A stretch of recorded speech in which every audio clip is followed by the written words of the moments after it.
kwa kiasi kikubwa tunaingia kwenye bunge la katiba, Zanzibar ilikuwa na taarifa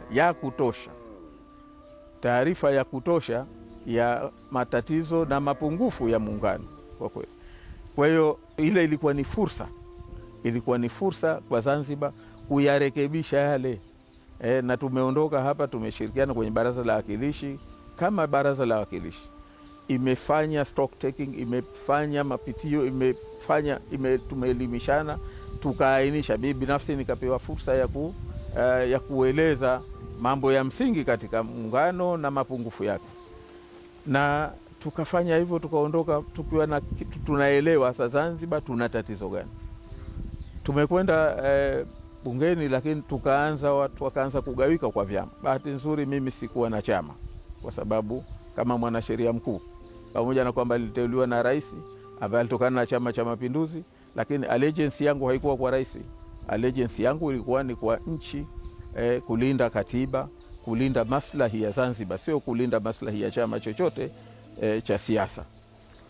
Sasa tumeingia kwenye kamati, watu wakageuka. Chama cha Mapinduzi wakatengeneza rasimu yao ambayo ikayaacha mambo ambayo mengi ambayo yalikuwa kiadresi masuala, na wakaingiza mambo ambayo yangefanya muungano ungekuwa mbaya zaidi.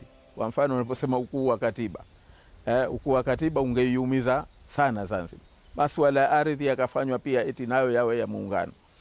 Lakini yale mambo matatu fundamental ambayo ni kero na ndio msingi wa ulemavu wa matatizo ya muungano, nayo ni kwamba kama mmeingia kwenye muungano, Zanzibar haina kauli katika masuala ya sera, Zanzibar haina kauli katika masuala ya kutunga sharia, Zanzibar haina kauli katika masuala ya uendeshaji wa muungano, ikiwemo kuteua yule anaendesha muungano. Sasa haya ni mapungufu makubwa. Katiba inayopendekezwa ambayo CCM aliandaa rasimu yake haikuaddress yote haya. Iliaddress vitu vya ajabu vidogo, kwamba eti tumepunguza mambo ya muungano na sasa Zanzibar itakuwa na faida, hivi katiba itakuwa nzuri, wakati tumeweka mambo mengine makubwa zaidi. Kwa mfano mawasiliano ilifanywa kama ni jambo la muungano, wakati sasa ni simu na posta, haiingizi mawasiliano kwa ujumla wake, lakini wao waliingiza sasa mawasiliano bila tafsiri. Kwa hivyo katiba ile inayopendekezwa ilikuwa mbaya sana kuliko hata tulionayo sasa hivi. Na kwa namna hiyo mimi wajibu wangu ulikuwa ni huo, na nikaanza kujitoa kwenye kamati ya uandishi, sio tu kwenye kupiga kura. Nilianza kamati ya uandishi, sikutaka kuwa sehemu ya kuandika ile rasimu inayopendekezwa, kwa sababu nilikuwa ninajua inaenda kinyume na katiba sasa, maslahi ya Zanzibar. Na nikaitwa na viongozi na nikawaeleza, na moja nikawaambia wazi kwamba mimi sikubaliani na mfumo wa serikali mbili, na nikatumia maneno nadhani aliwaudhi sana kapia, kwa sababu mfumo wa serikali mbili kwangu mimi nauchukulia ni sawa na ndoa ya jinsia moja. Kwa hivyo hauwezi mfumo huu ukaweza ukakubalika, mimi siwezi kukubali, na rasimu hii ambayo inaandaa mfumo wa serikali mbili mimi sikubali, siwezi kushiriki nini. Kwa hivyo wakaendelea, walipomaliza, lakini katikati wakakutana na matatizo, wakaitana na mimi wakanialika sasa kwamba bwana, kuna mambo haya maeneo 17 yana matatizo.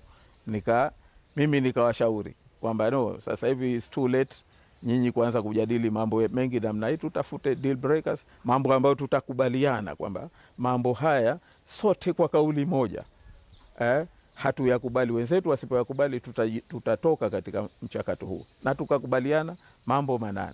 Wakanipa kazi mimi nije Zanzibar kuja kumshauri rais, kumweleza, nikaonana naye na yeye akaongeza 2 akawa 10. Nimerudi Dodoma, usiku nafuatwa naambia bwana, tumekubaliana sasa tupige kura tu vile vile yote tu yakubali, kwa sababu rasimu hii haitokwenda kwenye kupigwa kura ya maoni. Nikawaambia hiyo haiwezekani, nyewe wanasiasa endeleeni, mimi msimamo wangu sitoipigia kura, sitoikubali rasimu hii. Kwa hivyo na kweli nilipoitwa nikashauriwa kwamba basi nipige kura lakini iwe ya siri.